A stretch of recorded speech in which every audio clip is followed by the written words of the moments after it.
Ang pag-ibig ng Diyos ay para sa lahat at ang kaligtasang dulot niya ay para din sa lahat na sumasampalataya sa Kanya.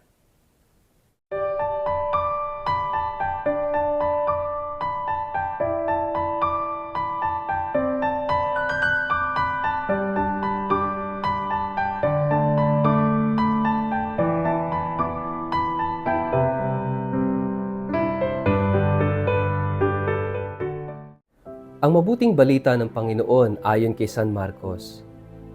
Umalis doon si Jesus at nagpunta sa lugar na malapit sa Tiro at ng Sidon. Tumuloy siya sa isang bahay doon at ayon niyang malaman ninuman na naroon siya. Subalit hindi ganoon ang nangyari.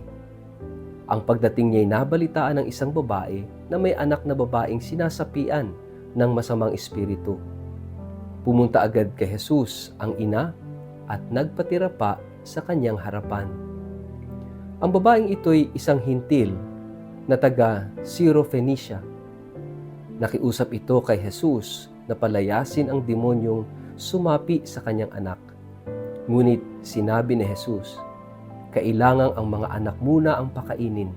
Hindi dapat kunin ang pagkain ng mga anak upang ihagis sa mga aso. Tugon ng babae, tunay nga po Panginoon. Ngunit maging ang mga asong nasa ilalim ng mesa ay kumakain ng mga nalalaglag mula sa kinakain ng mga anak.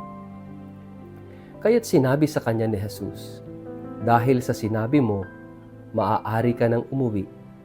Iniwan na ng demonyo ang iyong anak. Umuwi ang babae at naratan niya sa higaan ng bata. Iniwan na nga ito ng demonyo.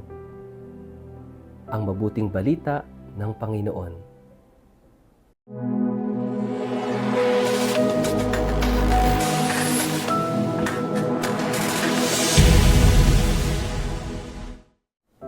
Mapagpalang araw po sa inyong lahat. Kumusta po kayo? Ang atin pong word of the day ay inclusive.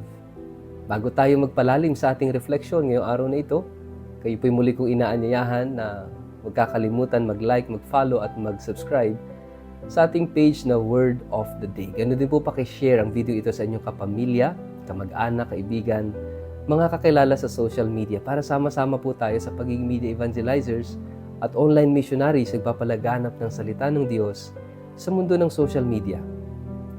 Mga kapatid, ngayong mga araw na ito, even last year, ay pinag-uusapan yung napakagandang salita na synodality. Yung synodality, ito yung identity ng simbahan. Ibig sabihin, lahat kasali, kasali lahat, sama-samang naglalakbay. Hindi nag-uunahan, walang nahuhuli, kundi sama-sama, sabay-sabay na naglalakbay sa buhay. Patungo sa kaganapan ng buhay, patungo sa buhay na walang hanggan. Ito ang simbahan, and that is synodality. Pero hindi magkakaroon ng synodality kung walang inclusivity. Kung exclusive ang simbahan, hindi magiging synodal. Napakahalagang maging inclusive. Bukas ang simbahan upang siya ay maging totoong synodal. At ito yung tinutukoy ng ating gospel today. Itong encounter ni Jesus sa isang babaeng taga Syrophoenicia. Pumunta siya sa isang lugar, sa isang liblib na lugar. At pumasok siya sa isang bahay at ayaw na sana niyang ipaalam sa mga tao. Imagine, he would like to be hidden from the people. For whatever reason, siguro pagod o kaya ay gusto ng privacy, ng pahinga. Tayo at sometimes ganun din at kinakailangan din natin yun. Ako, gusto ko rin ng private time. Gusto ko rin na malayo minsan sa karamihan ng mga tao. Minsan nag-me time din ako. Mahalaga po yun. Dito ang Panginoon, hindi niya ipinasabing nandun siya. Talagang secretly pumasok siya doon sa bahay na yon and he would like to be hidden. Pero matindi tong radar ng babaeng ito na taga Syrophoenicia na mayroong gustong ipakiusap sa Panginoon na pagalingin yung kanyang anak. Hindi siya Hudyo. Kaya nga itong tagpong ito ay napakahalaga. At sinabi ng Panginoon, di ba, hindi dapat ibinibigay ang pagkain ng mga anak sa mga aso. Para bang itinuturing naman ni Jesus na aso itong babaeng ito, no? Palibhasa hindi siya Hudyo. Pero alam niyo yung lalim ng pananampalataya ng babaeng ito. Sabi niya, Panginoon, kahit naman po mga mumo na nalalaglag sa lamesa, ay kinakain din naman ng mga aso. Ang ganda ng tagpong ito. At itong pananampalatayang ito ng babae ang nakatouch sa puso ni Jesus. At dahil doon sa pananampalataya ng babaeng yun, ipinagkaloob ni Jesus ang kanyang hinihiling. Of course, it is always faith. Pero makikita natin dito kung para kanino si Jesus. Para kanino yung kapangyarihan niya. Para kanino yung pagmamahal niya. Para kanino yung paglilingkod niya. Not only for the Jews, for all. Jesus is an inclusive person. Gusto niya magpahinga, pero in-entertain niya ito.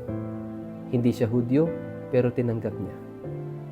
At nakita ni Jesus yung pananampalataya. Welcome lahat kay Jesus. As long as sumasampalataya sa Kanya, naniniwala sa Kanya. Exclusivity also demands greater faith. Hindi lang tanggap ng tanggap kung sino-sino. Sino ang nakakapasok sa puso ni Jesus, yung may malalim na pananampalataya sa Kanya. Kaya nga hindi ibig sabihin Kristiyano ka, malalim na yung pananampalataya mo kay Jesus. Hindi ibig sabihin Katoliko na tayo, malalim na yung pananampalataya natin kay Jesus. There are times na lumalapit tayo sa Kanya, humihingi ng kung ano-ano, just to test the Lord. Hindi dahil nananampalataya at naniniwala tayo. Paano? Matetest yan kapag hindi ibinigay yung hinihiling. Naku, galit na. Naku, nagtatampo na. Naku, hindi na magsisimba. Naku, hindi na magdarasal. Yan ang mga tao na hindi malalim ang pananampalataya. Kasi ang taong malalim ang pananampalataya kay Jesus, ibigay o hindi ang kanyang hinihiling sa dasal, siya'y mananatiling nananampalataya. Dahil nakikita niya at alam niya at pinaniniwalaan niya na may dahilan kung bakit hindi ipinagkaloob. May dahilan kung bakit nawala. Yon ang may malalim na pananampalataya. Hindi yung kapag hindi pinagbigyan ay nagtatampo na. Mababaw ang pananampalataya. And for us to be included in the heart of Jesus, for us to be able to penetrate the heart of Jesus, we need that kind of faith. Yung ganun katinding pananampalataya, kagaya ng babaeng ito, na hindi naman naghangad ng kunin yung tinapay dun sa mesa. Kahit man lamang yung mga mumong nahuhulog, the crumbs na nahuhulog sa mesa, ay kaya niyang pagtiyagaan at tanggapin. Kumbaga sa kanta, kahit konting pagtingin, hindi naman kabuuan o 100% na pansin, kundi kahit konting pagtingin lang sa Kanya at mapagaling lang yung anak niya, ay sapat na. Napakalalim ng ganitong pananampalataya.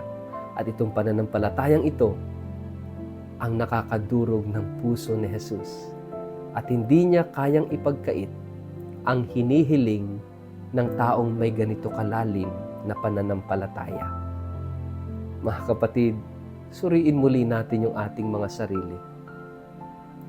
Talaga bang may malalim ka ng pananampalataya sa Diyos? O depende, nakadepende yung pananampalataya mo sa pabor na ibinibigay sa iyo, sa pabor na nakukuha mo? Mga kapatid, hindi yan ang tunay na pananampalataya.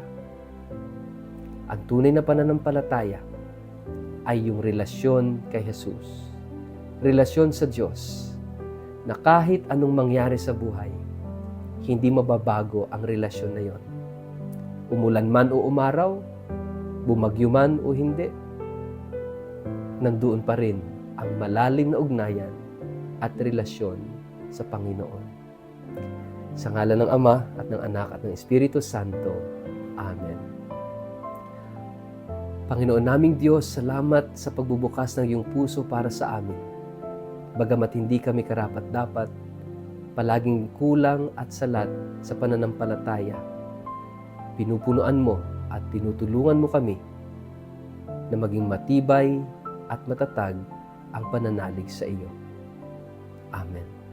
Pagpalain po kayo at ingatan ng makapangyarihang Diyos, Ama at Anak at Espiritu Santo. Amen.